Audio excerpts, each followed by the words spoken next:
I'll react if I had to. Put some things in the past too, and don't let them distract you, but react if you have to. I'll react if I had to. Put some things in the past too, and don't let them distract you, but react if you have to. React if you have to, Don't know the time, just know that I'm, one of a kind, What's on your mind, We're hard to find, Beautiful mind, Still in my prime, Just know that I'm here. What's up, guys? Ponduffs Anonymous episode 20, which is, I don't know if it's a milestone, but it was a benchmark I set to begin this thing. I didn't even think we'd get anywhere fucking near 20 episodes, but what do you think, Jeff? We're at 20. I know we're at 20, man. We need one more episode, and this thing will be old enough to drink. That's funny, considering what we're doing here. Yeah, that's a good one, man. I know. Regular George Carlin over here. Oh, you're a great man. Jeff, last episode was good, I think. I think it turned out real well. What do you think? Yeah, I think it was awesome. Definitely outside of the box for what I expected. It was great. Yeah, it's kind of why I bring that up. I've been getting some good feedback on it from people that pretty much said that same thing. Like, I didn't think I'd be fucking interested in listening to a tax guy. I mean, who wants to listen to a tax guy? No offense, Mark, if you're listening. Right. Just the stereotype of tax guy isn't, the first adjective isn't, wildly entertaining or two adjectives you think of when you think of a tax guy. But I mean, I think it was super important, and we talked about some things that hit home with a lot of people, addict or not, in the terms of addiction shit that we're talking about. But there's all kinds of other reasons to let your taxes fucking slide and not pay attention to them, and problems compound other problems, and just you make one small bad decision and it turns into a couple of years of bad decisions, and they just kind of keep compiling. So it really resonated with people.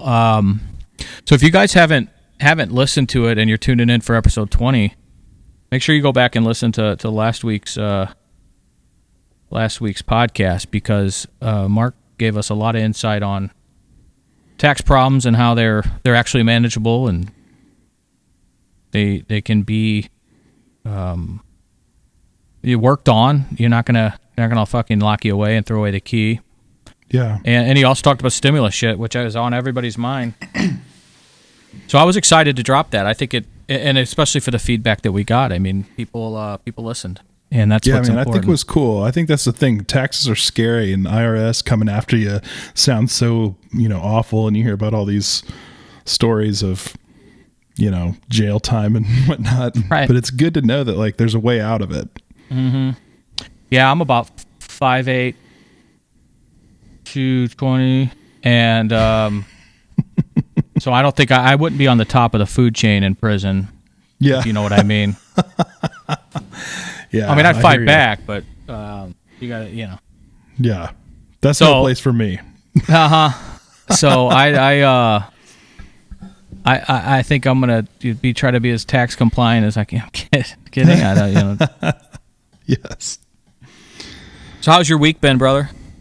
Man, it's so funny. I thought that this whole lockdown and everything, I keep seeing people posting about how bored they are, or, I need to watch all of Netflix, and I could not be busier.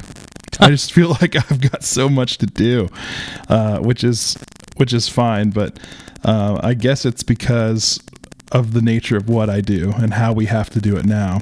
A lot of the listeners know that I work at a church, and we're all online. We're doing the whole thing with the video instead of in person, and it's really important to get it right. So the main thing I do at the church is video. So I guess I'm one of the guys that the church turns to right now to make it happen. Essential, baby. Yeah.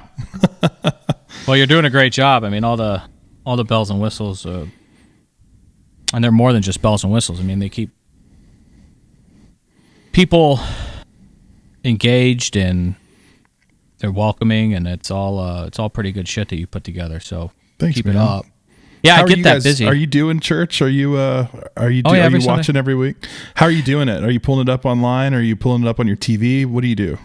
The browser on my TV. So I'm always about 4 to 5 years behind in technology than I don't want to say the millennial, but the people that are with it in technology, which I think there's overlapping there. The millennials are pretty technological savvy. We're kind of on the we're on that older end of millennial though, aren't we? I don't know.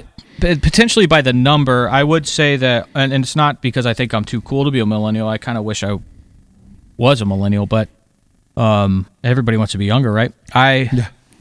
I've lived 8 out of 9 lives, so in Pondoff years, I'm about 69, 70, maybe older. Yeah. I drink my coffee black every morning, about a pot and a half of it. If it tastes like motor oil, the better. Yep. I read the obits every morning, find out who died. So yeah, I am my grandfather. No fucking question. Yeah. I can do a little technology, I'm fumble fucking over that word, technological. Right. I can, I got the iPhone. I can put things on the Facebook, put things on the Instagram. I'm not a Snapchatter. We have a mutual friend that breaks my balls weekly about not being a Snapchatter. Did that start just so kids could fucking send fucking naked pictures of themselves to each other? I mean, that's what I think it is. I don't know. I don't Snapchat either. It's not. Thank God Snapchat wasn't around when I was in. Oh, yeah. 20 years ago. No kidding. Man, I would never be hired anywhere with a picture. It's just the technology stuff. I'm behind, right? So when we're watching church on the TV, it's the web browser. It's a smart TV, but I think the user still has to be smart. So I literally open a web browser like it's a fucking computer, but I have to, and it's a pain in the ass because you just have your remote instead of a keyboard or anything. So you click on the web browser, and I have to go in and type, and with one cursor. One by one with your remote, yeah. Right. And it's a pain in the ass, but that's our Sunday mornings. Yeah.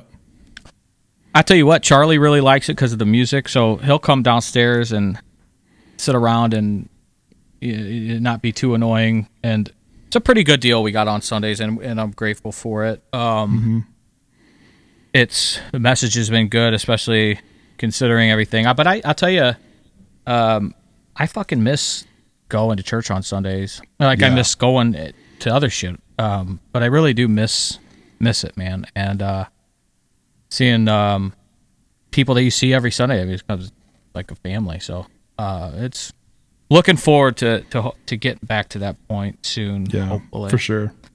But we're busy too, man. It's juggling the kid and juggling the homeschooling. I had to tell Ashley a couple times, this kid's not going to fucking Harvard. You got to shut it down. It's driving you crazy. Yeah. We're both fortunate, and this isn't bitching. We've talked about this a couple times. We've talked about the state of affairs. We definitely realize how grateful we are. We write it down daily. But there are some challenges, with this kid's balled up energy and trying to get him to play outside, and he does sometimes, but he wants to be with Ashley or I and us to be his little play buddy for 24/7. So right. So yeah, man, it's and then we're busy as fuck at work, busy as fuck with this mission, and that's just the way it is. And I don't have too much time to binge watch anything as much as I'd like, because when we do finally get a breather, after dinner, even after Charlie goes to bed, we're A, exhausted, and B, so we get about 2 episodes of Ozark in, and Ozark's all right. It's like a it's like a poor man Ozark, poor man Sopranos. It's just I don't want to get to it. I love that show. It's don't fucking say anything about it because I won't have. Ashley can't get through 2 fucking shows without falling asleep. It doesn't matter it doesn't matter. So I can go like I'll get into it. Next thing you know, it's 4 a.m. and I rattle off a whole season, and her eyes are falling. You know, she's just passed out, and she can't do it.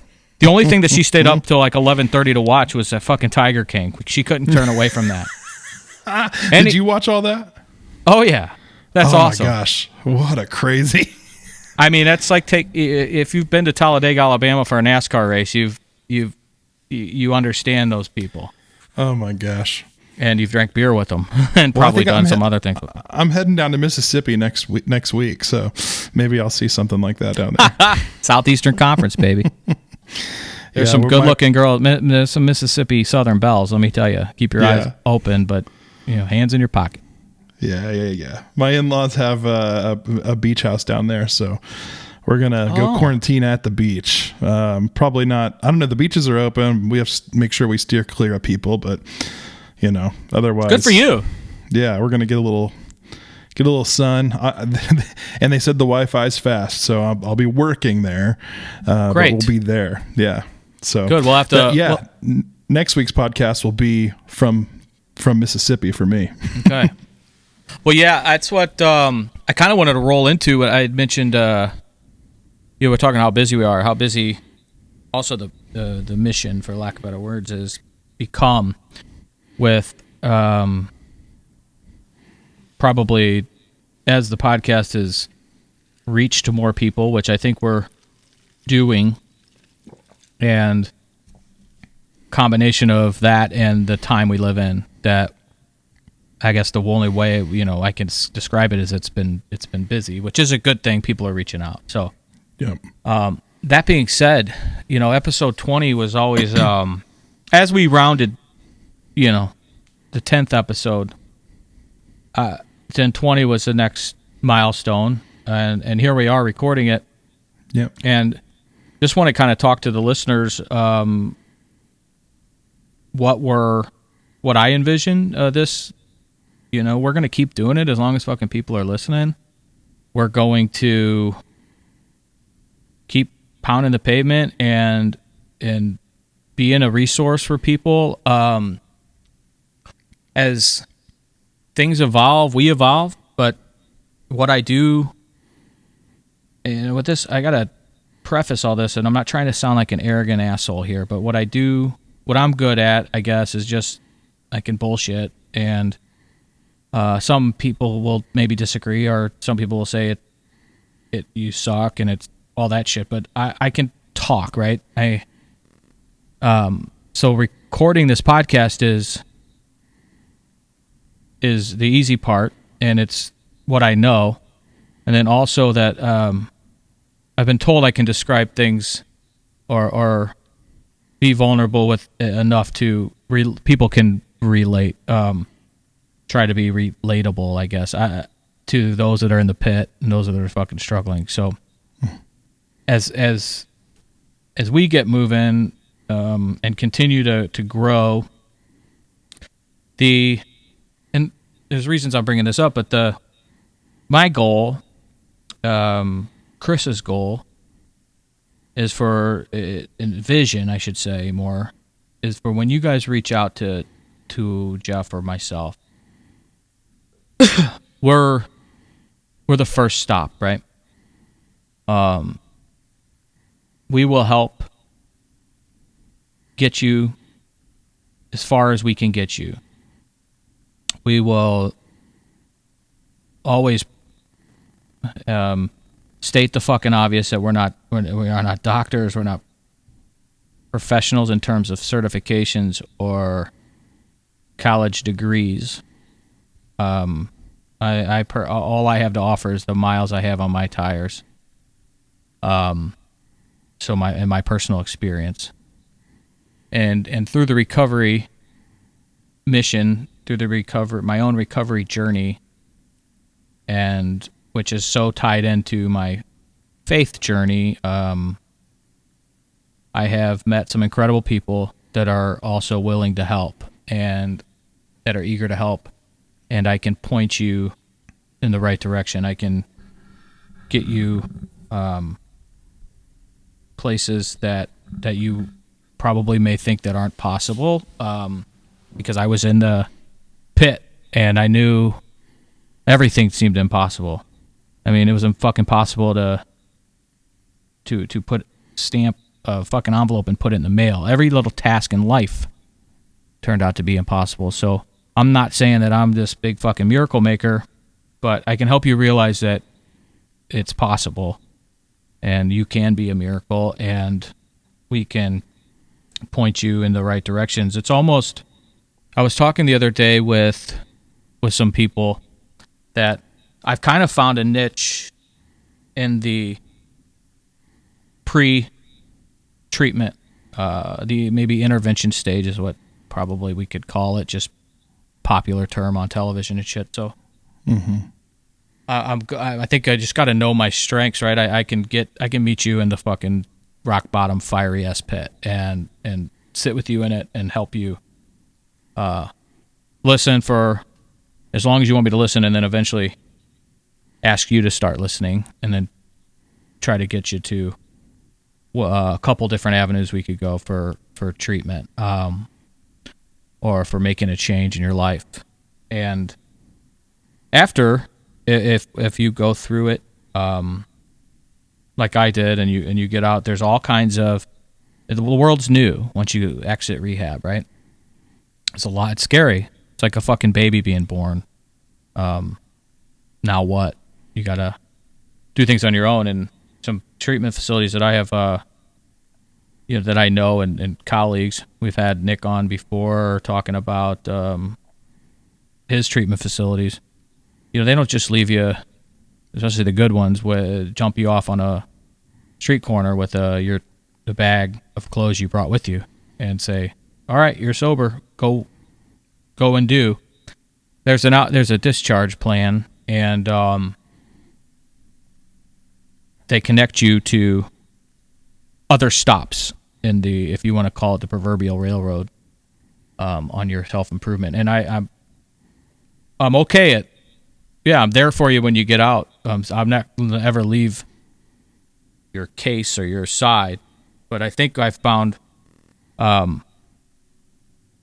been lately being able to really, because it takes a lot of time and effort to meet people where they're at,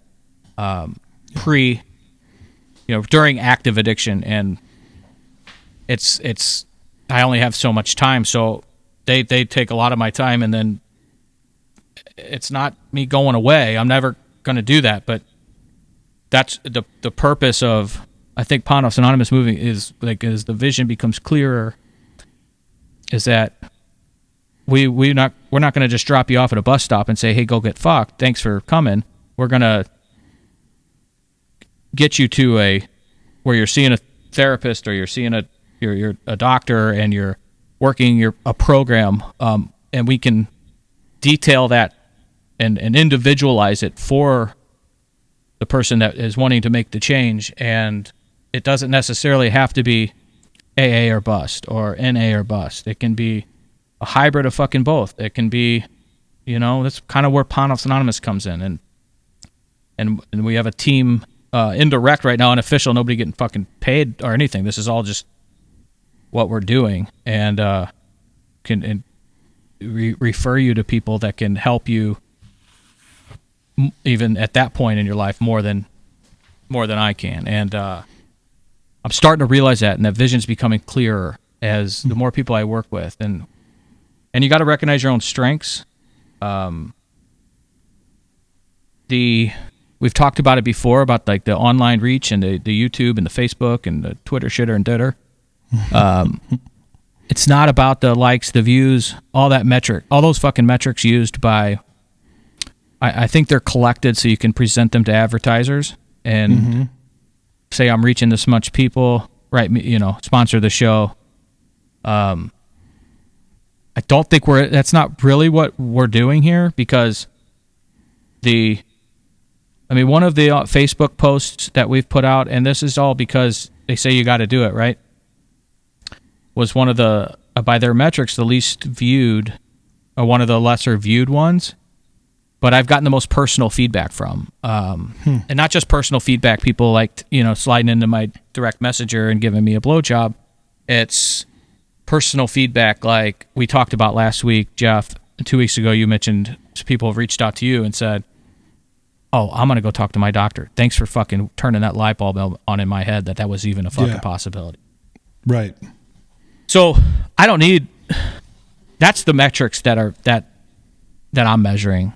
And the reason I'm bringing this up, like this is just behind the scenes, talk. Jeff and I are we talked about it before. I said, let's just freestyle this episode. You want to call it? Freestyle is kind of a cool word. Yeah. Drop some freestyle beats if you want, Jeff. Feel free. All right. And we want to talk about what we see, because this is a collaboration between not only Jeff and I, but also the people, you guys that are listening, that are tuning in, or that will tune in when you go back to work and get in a car, or you get back to a gym. Excuse me. And we're open to ideas, suggestions, absolutely. Help. You want to join the team or the cause. The more people, the better, and it shatters that fucking loneliness stigma. Yep. And that's, and as we were talking before coming on about, episode 20, how do we want to do it? I mean, let's just like a fucking recap episode, right? Like, yeah.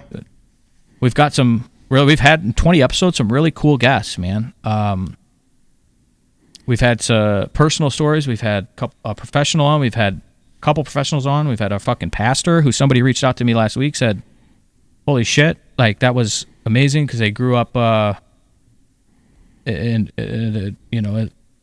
just differently, and were able to kind of had some eyes opened, and it just realized there's different perspectives, and yeah.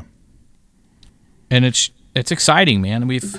And here we are at episode 20, and what's next, right? That's what I think episode 1 was titled "What's Next," because that same pastor said, I'm duff. Okay, you've been stroking that fucking horn a little. That you're sober now for 3-4 years. What's next, right? I'm like, oh wait, I was gonna milk that fucking cow until I could, as long as I could, brother. So what is next? And that's why I wanted to kind of lay out that vision.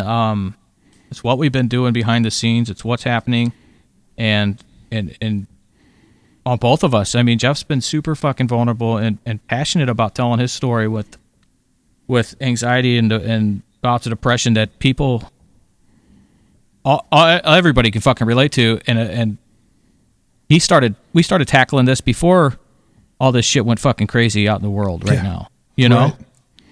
I mean, one of our 5th or 6th episode was, 2 months before we even knew this shit was fucking existing, and now it's on everybody's mind. I mean, so we're excited and to help all these sectors of people realize that they're not alone, and probably for some people the most loneliest fucking time they've ever experienced and probably ever will. Yeah. So the vision is bright, and because I think I've seen in 20 episodes us physically help real life human beings, not clicks, not likes, not loves, not ha-has, or whatever the fuck emoji you use. I do it all the time. I love shit all day long, but and they're great. I understand where they're used to prove your worth for a potential partnership with an advertiser, absolutely. But for me, because you and I aren't, I wouldn't say we're not making a living on this. We're not making a breadcrumb on this. This is all out of pocket, and we're measuring the physical fucking person that is realizing, that are stumbling onto this podcast and saying, maybe there is a way. And I'm not saying they listen to an episode and say, oh, I'm going to go get sober tomorrow. No, that's not how it works. They listen to an episode and it fucking plants a seed. Right. And they realize it's possible. And then this happened even as I was writing. I mean, for one particular person, it was a 4-year deal. Like they realized I was out there. I put it out, and then next thing you know, 4 years later, then they started taking they changed their life, and it was a seed that was planted. So we might not even see any fucking results on some people for years, but we're out here. We're being vulnerable. We're authentic as fuck. I don't think anybody's gonna accuse us of being fake. Yeah. And we're here. So we'll continue to say that and beat that drum. And that's where I see it going. And hopefully we can get back together soon and record in person, you know. Yeah. I like to see your pretty face on a computer screen, but it's even better in person, baby. Yeah. Yeah, man. You know, one of the biggest joys of this is just meeting the people that we've brought on and being with them in person. I mean, you can't beat it, you know, and that's just it. It's like this whole idea of Pond Offs Anonymous is a community, and it sucks not being able to be in community in that way. But sure, but we use the tools that are here, and we push on and we press on. But I think you know, there's light at the end of the tunnel. So yeah, absolutely. I'm also excited, Jeff. You've been doing a lot of work on our website. Dude, I burnt the fuck out of my tongue on Sunday. Really? Like, the worst I ever have burnt my tongue. Like, I've done it with fucking coffee forever. Yeah. But in fact, I never drink out of a coffee cup with the fucking lid on it. I will put the lid on it to keep it warm, and I take it off and drink it because, you know, you sip it through that little fucking hole, and it burns the shit out of your either lip or your tip of your tongue. And Sunday, what was it? It was like a frozen, like, egg and turkey sausage little fucking wrap, like a Hot Pocket, but healthier. And I microwaved it for, you'd think I would have fucking put this thing in a pizza oven at 500 degrees for an hour. I microwaved it for 2 minutes. I came out and I took one bite, and this fucking thing, I mean, it like sizzled my tongue. And today's Thursday, and I'm telling you, it's a pain in my fucking ass. Between that and my bum fucking ankle, man, I am falling apart. You know, you'd think I was such a pussy, but fuck. I'm telling you, don't you hate that? I can't stand it. It sucks. Yeah, it does. It sounds like a pizza burn. Right, exactly. And it's been, I mean, I could care less about my ankle just hobbling around, but this bothers the shit out of me. And I keep fucking chewing on it, and yeah, I get better. Yeah, I just saw myself in the Zoom camera fucking around with the tip of my tongue, and I'm like, these people are gonna be like, "What's this guy? These guys got enough." I have all kinds of tics, though. I mean, I blink a lot. I fucking move my jaw. Somebody texted me last week saying, "Yeah, you still move your jaw a lot." I'm like, "Thanks a lot." You should have seen me when I was coked up. My fucking jaw would go talking so much. Oh man, don't you hate so? What happened with your ankle? Is that a old hockey thing or what? I mean, my ankles have been. It's cooler if it's hockey. It started that way, and then drunken fat falls and bar fights exacerbated it, and now it just gives out on me every once in a while. I did something on Easter Sunday, and yeah, it's just been we're getting there. They got me on some steroids, so I'm going to be fucking hitting home runs here in a little bit with Ashley. I'm just kidding. Yeah, right. Can we tease an episode we're going to do soon? No. I've been dying. Come on, let's tease it. Well, wait. Wait. I said hockey. Okay. That's the one. Yeah, so somebody's already reached out to me about teasing that. We'll do that at the end. What the fuck were we talking about before as I was talking about my tongue? I don't know. Totally lost track. You know, I think it was a very heartfelt message about the mission of Pond Offs Anonymous. Maybe. Yeah. I can only keep a straight face talking about that as much as I possibly can. Fuck, absolutely. Man. Yeah. Point is the website. You've been working on the website. Oh, there you go. And yep. We're still tinkering around with it, but you know, eventually my goal and Jeff and I's vision is to have the website's going to have resources linked to it.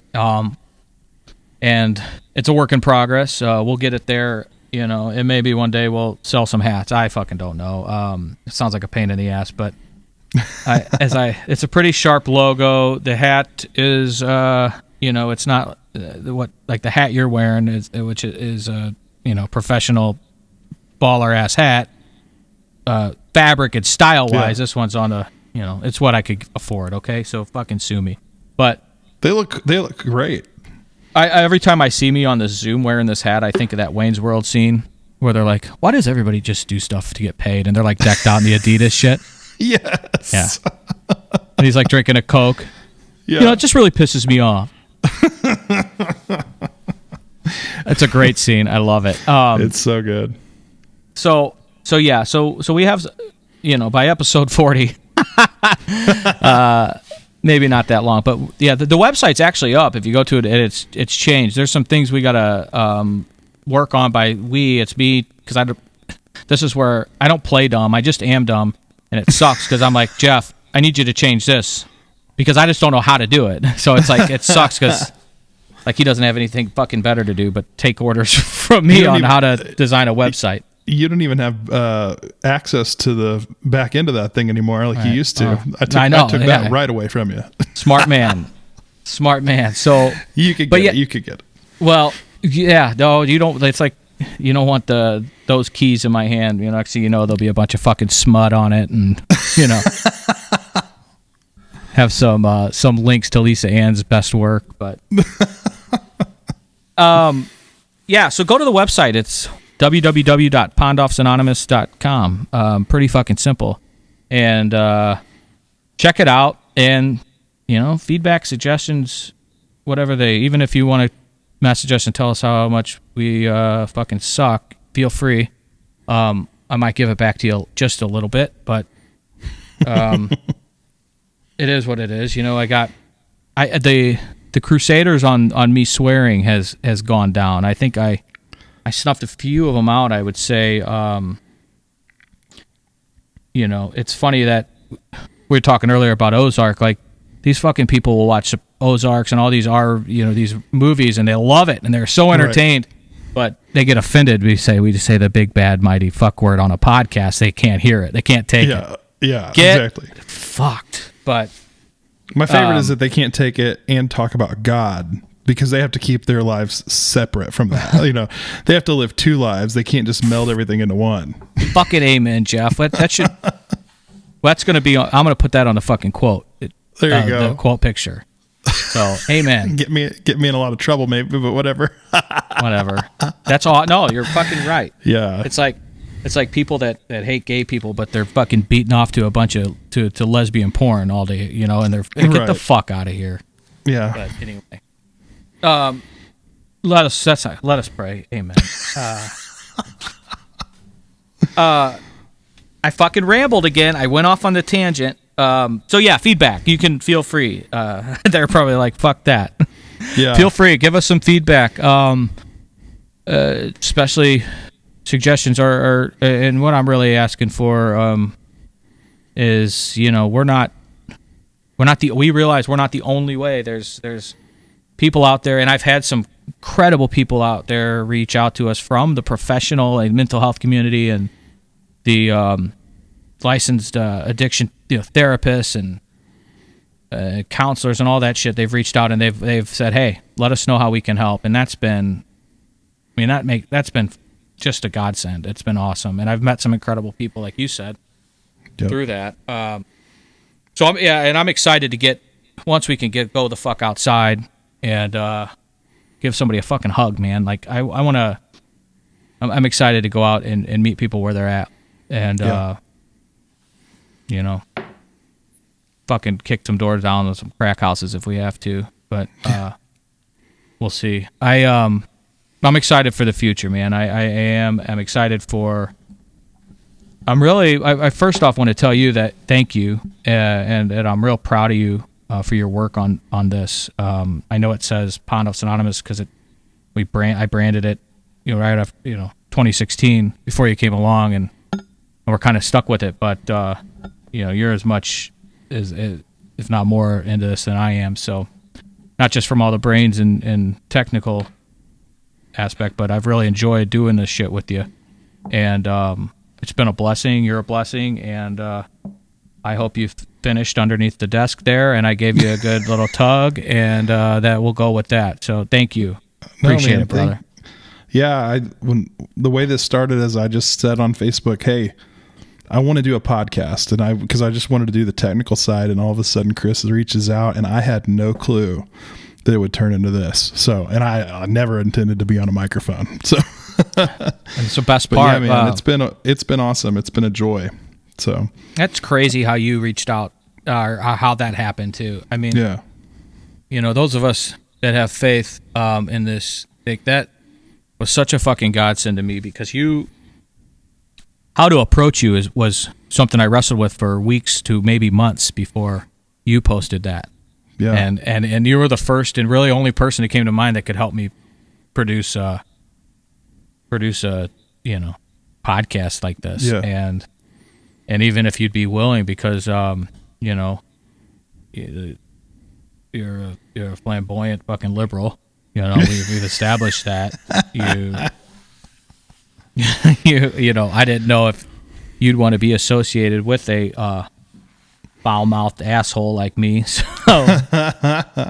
So when you posted that, I said, all right, hold it, because I saw people commenting on you. I'm like, no, motherfuckers, he's mine. I've been thinking about it. Yeah. Yeah. So that's just it, man. I just don't know if we need another podcast where I review a TV show. You know what I mean? It's just, I mean, I'm glad we're doing this one, man. I can't imagine doing something. I don't know anybody else really doing it the way we're doing it. So I'm sure they're out there. We just don't, I just don't know about them yet. And if they are great, and hook us up, the more the merrier. This is an epidemic, like, to use that word, or I saw somebody the other day say that there's been a fucking overdosing pandemic in our country for years before this fucking coronavirus showed up. Right. And that's a true statement, man. There are families are wrecked by an overdose death, or this is how bad it is. When the addict in a family finally overdoses and passes away, so much fucking carnage from the moment of their addiction started till their overdose death had happened, to where a family can say, and I've heard this multiple times from multiple family members of multiple different overdose tragedies, that there's a fucking sense of relief. Think about that real quick. Yeah. That somebody you love died and you're relieved. Yeah. How much fucking carnage over the life of that addict. And I'm not saying that, that had happened to a family, and it wrecks, and a lot of it takes years off the survivors of the family, and the life is just sucked out of them. That's what happens when an addict, often, that's, and not saying always, or a lot of times there's a tragic overdose on the, the point is when someone has finally passed away from a life of active addiction, I've heard it before from even fucking mothers. Yeah. There's a sense of relief. Yeah, man. And nobody understands, like, they understand it when you say it. They understand it because they're talking, but what's often not looked at, what's often overlooked, is the trail of fucking carnage that caused a mother to say that about a child. That their death was as tragic and heartbreaking and paralyzing and, death-blowing to their own heart as it was, is a sense of relief that their child died. That's fucked up, man. Yeah. You hear that at end of life for very sick, terminally ill patients, right? For families. And it should be reserved to that. But because of addiction now, we're saying that it's our true feelings, and it not to be hidden. I mean, we should be talked about more if people have the courage. And I understand those that it's just too hard. Right. It's too personal. Some people, and it doesn't mean they're not courageous. I don't want people to think that, but for the people that can talk about it, that can talk about how bad it got for someone to pass away, becoming a relief, it brings the fucking reality and how brutal this overdose shit is to the forefront, instead of just those junkies down by the river. Right. Which, if the long life of an addict doesn't end in an overdose death, that's usually where people end up, and that's why there's such thing as fucking homeless encampments, and it's because there's I see it a lot. It's addiction and it's mental health, and it's it's so bad to where that's the only escape, and it's just a brutal reality that we've heard. You hear it far too often from parents of loved ones, and to your point, like, I've always loved sports talk radio. I've always loved arguing sports, like at the bar, or even in college and high school, and getting in great sports debates and all that. But I would, we kind of make the sports talk radio show that Mark and I were referring to last week that we listen to in the morning is kind of a parody of sports talk radio, which is kind of it's why I love it. It's right. We kind of make fun of the guys on ESPN that are hot take after hot take on Kobe versus LeBron or whatever, right? Michael Jordan versus LeBron, or it's all that shit. So we parody that. But to your point, like, if I was going to get behind a microphone and listen to myself talk, I would never be doing this if it wasn't something that I'm so fucking moved by, and something that I had such a passion for, that and how important it is. Right. So I know exactly what you mean by that, and to God bless all the folks that have podcasts on, Netflix reviews, or some of the how woke everyone is. But anyway, right. I couldn't do any other type, I don't think, of conversation that we air to the public, which can be exposing and vulnerable, and a little bit of risk, if somebody gets a hold of some of my past stories and takes them out of context. God knows what that could fucking lead to, but it's worth it. There's lives to be helped, and lives actually to be saved. And like we always said, if we help one person, it makes it worth it. That's right. Yep. So Jeff, you wanted to tease an episode. We're going to do it in a couple weeks. I told you today, right? I don't want to. I have two surprise episodes coming up. Yep. One of them's Jeff wants to tease.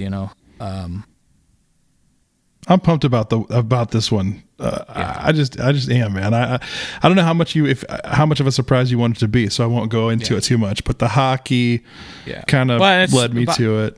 It's about a year, yeah. So listen, I've been trying to hold back asking you about this whole Stanley Cup journey, because the Blues were on this journey forever, and it's just kind of like this beautiful story, like almost like it's just like a movie. It'll probably be a movie. It should be a movie. Should be.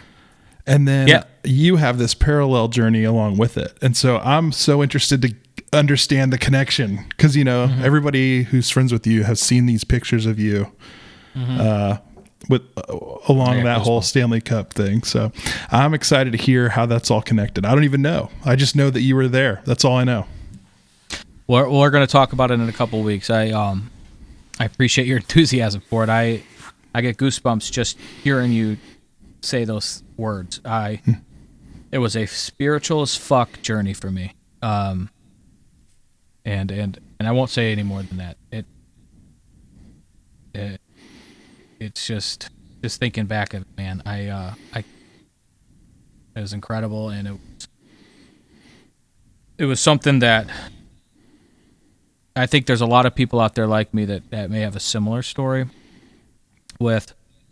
I remember it when the Cubs won the World Series. Like, I wasn't even upset because there were Cubs fans. I knew a guy that I used to drink beer with down at the tavern, and he's still with us. He's an older gentleman, and he likes his Stag. Beer diabetics, according to them. They don't have all their toes, but they're drinking Stag. No, I'm just kidding. This guy told me in the early 2000s, right? We were drinking pitchers. And he said, Chris, young man, he said, my father used to tell me that he was scared he would not live to see the day when the Cubs win a World Series. And he said, sure as shit that happened. And now here I am, 55 years old, saying the same fucking thing, thinking it was never a possibility when my father told me that. So, yeah. So as far as the Blues are concerned, the way I grew up with, like, it's more than just being a rabid Blues fan for me. It's there's something about hockey that there's a fraternity about it. There's a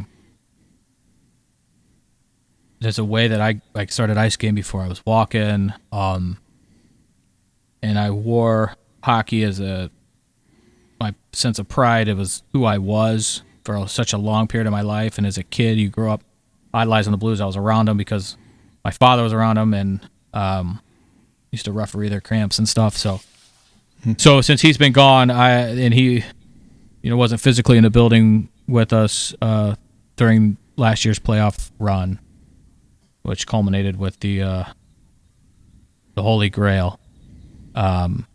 He was there in my heart, and I will end it right there, and we will talk more about that in a couple weeks. Next week, I have a surprise episode, which I won't allude to at all because I want it to. First, I'm nervous as fuck about it, but I think people have pushed me to do it, and we'll see how it goes. I can't promise anything, but I think it could be important. We'll see, but that's going to be. So this will drop on Monday. The following Monday will be that surprise episode, and then the Monday after that, we'll do the Stanley Cup story because. Yeah, I wish I did capture some good pictures back then of that, and we'll have to share those with the podcast somehow because it was crazy. It was crazy, and it's something that still I look back at and I can't believe it fucking happened, man. Pinch me. We used to always say, God, just let the Blues win the Stanley Cup and then everything go to shit. Yeah. We didn't think he'd fucking answer that. They'd call us on it. I thought he would be like, okay, we'll give you the Stanley Cup, but I'm not going to make everything go to shit. You can have it. No, he called our fucking bluff, didn't he? Yeah. That's amazing. So too bad we can't tune that episode up with a little Gloria, but man, Gloria was. Yeah. Yeah, man. Well, all right. I'm looking forward to both of them. Yeah. So I'm excited, Jeff. This is we got 20 episodes now in our books under our belts, or however the fuck you want to say it, and I think that's good. And it hasn't been 20 episodes that I think each one was impactful in a way, and I'm not saying that like self-serving. It's from people that we've talked to following the episode, people that have listened. So yeah, we're gonna keep this train on the tracks and keep going. And if you guys are having suggestions, ideas, topics you might want to hear moving on forward, let us know and we'll see what we can do. I know Jeff's got a couple guests in mind. I have a list of guests I try to space out because I like to mix in, I like to mix in a little pond off fucking time. You know what I mean? Yeah. I like to just be honest with you. I like to bullshit just you and I every once in a while, and and unedited, like we always say, and raw as fuck because that's our lazy, easy way out of saying we're not going back and editing shit. And yeah, exactly. Yeah, man, I like it too, and I hope that people find it to be helpful and informative. But I hope people think it's entertaining too. I hope so too. I'm confident just from the feedback I've gotten that people are enjoying it. So, guys, please share us and let us know if there's anything we can do or anything you'd like to hear on the show, and we'll see what we can do. And it's been a good recap, man. We got 20 down and 200 to go, maybe. I don't know. Fuck. Yeah. We'll Who knows? see. Pretty soon we're gonna do one from Fridays. Yeah. Then we'll do one. Reopen. Yeah, then we'll do one from Miss Kitty's. I don't think they let recording equipment in there. I'll have to be in the parking lot. We'll see. All right. Well, yeah, that's really all I got, Jeff. Is there anything you want to close or add with here on episode 20? I don't put you on the spot or anything. Yeah, nothing profound. I mean, rate us on iTunes first of all. Give us some good ratings. Go write a review. Tell us how awesome we are and how much you love us. And if you don't love us, don't write anything. Yeah, that's the key. If you don't love us, don't write shit. Yeah. If you don't have anything nice to say, don't fucking say it at all.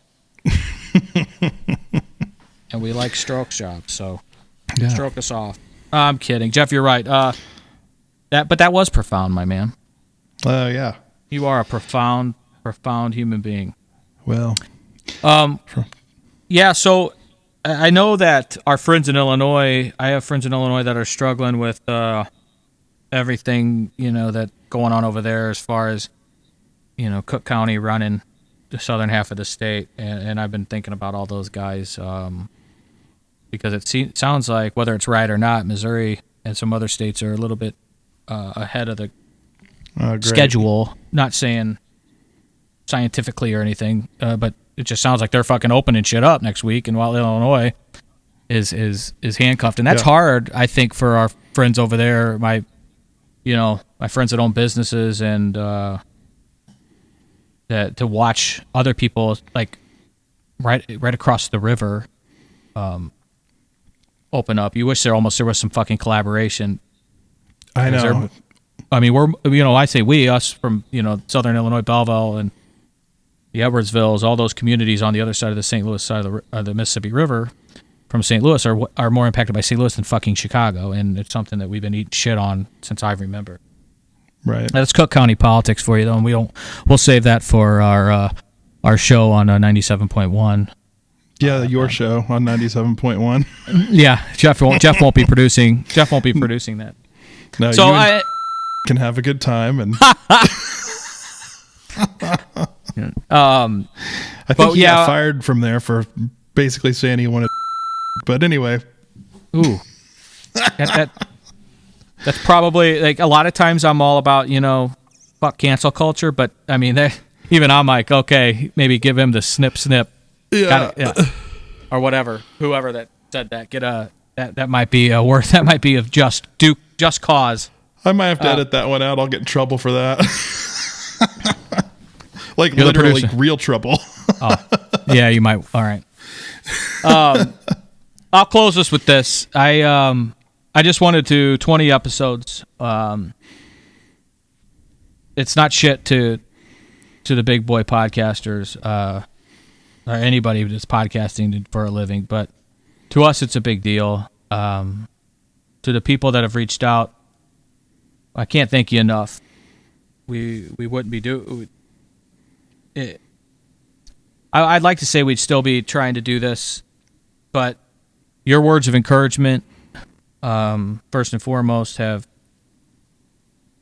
been like mental Xanax for me, because this is a lot of anxiety that goes into blabbering on a outlet that people can log into and listen to, however you want to call it, on the air, public, whatever the fuck.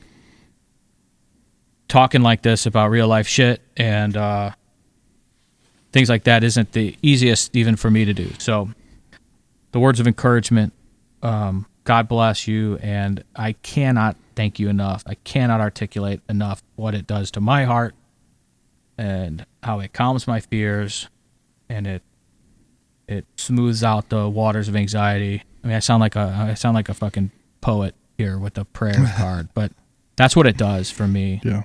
I think it does for Jeff. To our friends and family that have supported us, the only person that I will tolerate, no, kidding, the only person that I take it easy on when they poke me for saying too many 4-letter words is my mother. But other than that, she's been incredibly supportive. A lot of this stuff is hard for her to hear, so she may not always listen. But she, behind the scenes, has been a incredible cheerleader, for lack of better terms. My wife, allowing me to do this, saying some of the things I've said that a lot of people are like, oh my God, I hope Ashley doesn't hear that. Like, she's got a good sense of humor. She knows me inside and out, my heart and where it lies. And she's been nothing but, I mean, I could go 2 fucking hours on how big of a support she's been. To those of you and that are maybe, for lack of better terms, spiritual leaders to myself, and they overlap. Jeff and I's, Matt, Evie, all of y'all. I can't thank you guys enough for being the advisors and leaders that you are. You guys take a lot of risks in what you do. And it's your story to tell, so I'll leave it there. But I am grateful for it because it's been inspiring, and it's lit the path for guys like Jeff and I to be brave enough to air our fucking laundry in order to help heal some hearts and potentially save a few lives. So thank you to you. And then I probably missed some people, but thank you so much to those of you that have reached out and asked for help. There's nothing more powerful than that. Not for what it does to me, but for what it does to the person that is asking for help, because that's the first step. And I think it's what's cool about reaching out to us is that we're not necessarily your family member, best friend, where there's some anonymity, and we don't have all the baggage that a lot of our people that we seek out, our first line of defense, they think they know you, so they try to tailor their message towards what they know about you. And sometimes hear help from a stranger, for lack of better terms, is the first step, and can listen without all the baggage, which can give a different perspective or a clearer perspective. And it also, you don't have the history to worry about, or afraid what you're going to say, or how is he going to take that, shit like that. So for those of you that have reached out and that have told us you're struggling, the courage in that, I really want to thank you from the bottom of my heart. And please keep reaching out. Please keep, you're never bothering us. Get back to you as soon as we can. We fucking love you. And we're going to do whatever we can to help get you out of the pit and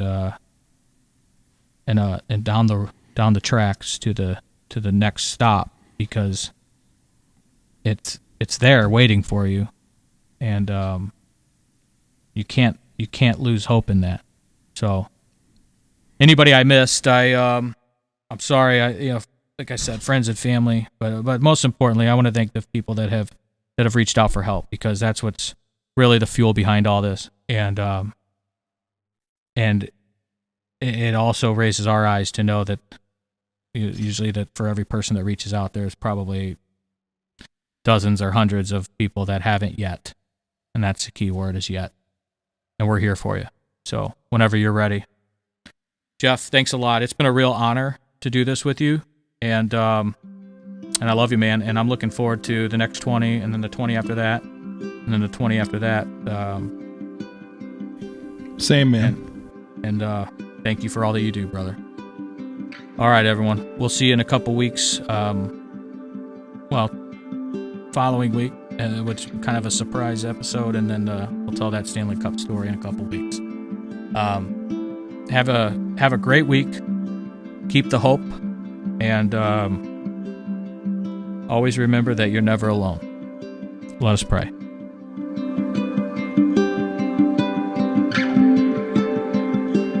If you're struggling or know someone that is, please have them check out our podcast and reach out to Chris or me. We want to listen, and we're super eager to help. Pondoff's Anonymous is Chris Pondoff and produced by me, Jeff Allen. Our music is Anti-Hero by McCall and Gentle Waters by Wild Wonder. For more information, visit pondoffsanonymous.com. Find us on Facebook and Instagram.